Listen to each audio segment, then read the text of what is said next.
Okay, feminines, we're back, and we left off on reading about Machig Labdron, and it says, when your soul selects her card, from Machig's perspective, as an enlightened female, she knew that the difference between a god and a demon had to do with our reaction to them. Those who cause us pain, she explained, also teach us patience, whereas those who bring gifts can distract us from our spiritual paths. No one and no single situation has the power to derail us. That is, unless we let it. The power rests within us. The spiritual path for Machig was to become intimate with her inner demons, those thoughts or beliefs that kept her from experiencing joy, bliss, and pure love.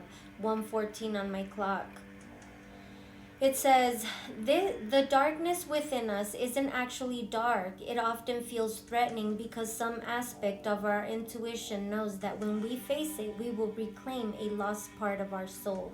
We will heal, we will become more whole, and that ironically can be terrifying.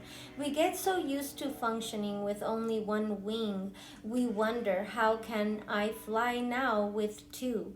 I'll go too far, too high. Who will I become now that I feel free? No, now that I am free. 1:15 on the clock. And who will I lose in the elevation of my soul? Machig is here to support us in seeing what's ready to come to consciousness. She's here with her diamond heart to hold us as we feed one of our demons, not with fear, but with the knowledge that bringing it to life and into the light will help set us free. It says, your soul voice meditation. Is there an ego belief that I am ready to see and release within me? 2:11 on the countdown. You need to ask yourselves this. Is there an ego belief that I am ready to see and release within me? Intention. I see the light in my own darkness. I face my ego beliefs to feel free. Now we have Queen Esther, the morning star. My ego is in service of my soul. So again, a lot about the ego, guys. Queen Esther. 146. 146. Right here. The morning star, my ego. This one right here, Queen Esther. My ego is in service of my soul, and I trust my soul's divine timing. Who she is, Esther represents the powerful combination of feminine intuition and divine timing. Esther was a Hebrew orphan born with the name Hadassah. Raised by her cousin Mordecai, she lived with the Jewish community in exile in Persia during the 5th century before Christ existed. Mordecai became aware of a plot against the Jewish people created by the king's chief minister Haman. Using her brilliance and her intuition, Esther came up with a plan to save her cousin and her people. I feel like this is where that adapt to circumstances. Anyway, her beauty had caught the attention of the king. So when his current wife, Vashti, refused to come to him when called, Esther seized the moment and the king chose her to be his wife. Then Esther didn't wait for the king to call her. She prepared a large banquet and then called for him. Once he was fully in love with her, she revealed that she was a Jew and that Haman had plotted to kill her people.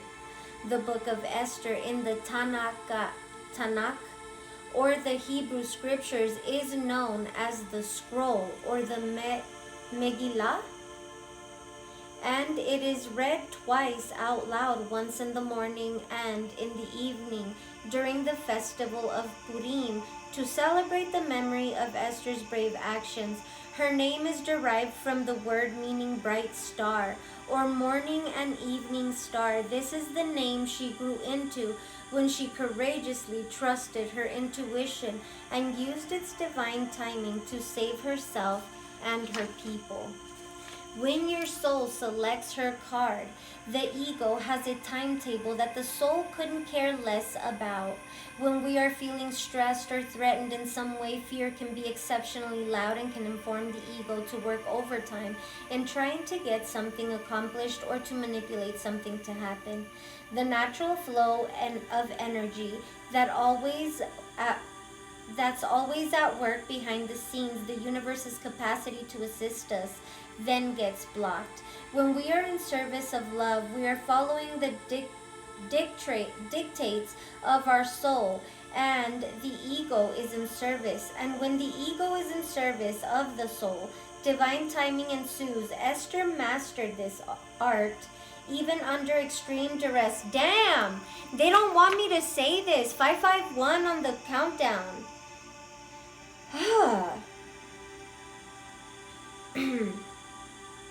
Anyway, where was I? Ego is in service of the soul. Divine timing ensues. Esther mastered this art even under extreme duress. She listened wisely to her soul. She became a queen by letting her love for her people inform her feminine intuitive powers. This is her imperative. Trust that everything is aligning in divine timing. Trust your soul voice. Soul voice meditation. What do I intuitively know will happen in divine timing for me?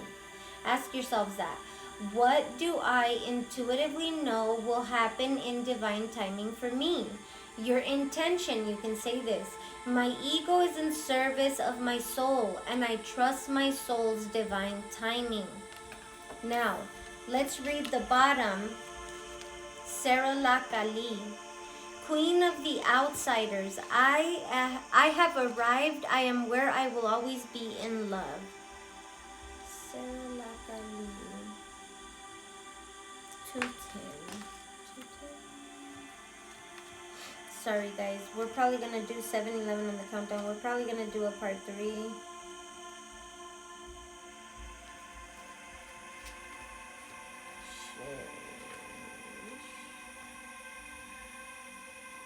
There you are. Okay, Sarah Lakali, Queen of the Outsiders. I have arrived. I am where I will always be in love. Who she is? Sarah Lakali is the symbol of love that endures, the love that never dies. There are 3 main legends that surround Saint Sarah. First, she is known as a charitable noble woman who collected alms for the poor in Saint Marie de la Mer in the south of France at the beginning of the 1st century. She had a vision that the female saints who were present at Jesus' death would arrive on their shores, and when they did, around year 42, Saint Sarah was the first to lovingly welcome them with open arms. Something about the age 42. The golden legend from the 13th century says that Saint Sarah arrived with the 3 Marys, Mary Magdalene, Mother Mary, and Mary of Bethany, as one of their slaves. She was said to be an Egyptian, very beautiful and endowed with healing powers. The 3rd legend is that Saint Sarah is the daughter of Mary Magdalene and Jesus Christ. During the persecution, I'm getting the chills, of the early Christians, it is believed that Mary Magdalene fled with young Sarah, Jesus' mother, and Mary of Bethany to the south of France. There she raised Sarah and continued her ministry of love, of becoming what Christ referred to as true human beings, meaning both fully human and fully divine. Saint Sarah is known as the Queen of the Outsiders. She is the beloved patron saint. Somebody's name could be Kelly. She is the beloved patron saint of the Romani people. She is carried from her crypt in the cathedral to the sea on horseback. Every May 24th, by thousands of Romani who gather. Oh no, that already passed. Wait, did it? Yeah, I think it did. So something about May 24th. Every May 24th, by thousands of Romani who gather annually to celebrate her. There's an ancient chest in Saint Sarah's Cathedral that contains the relics of the 3 Marys. Saint Sarah represents the spiritual tenets of the Camargue cross, faith and hope, but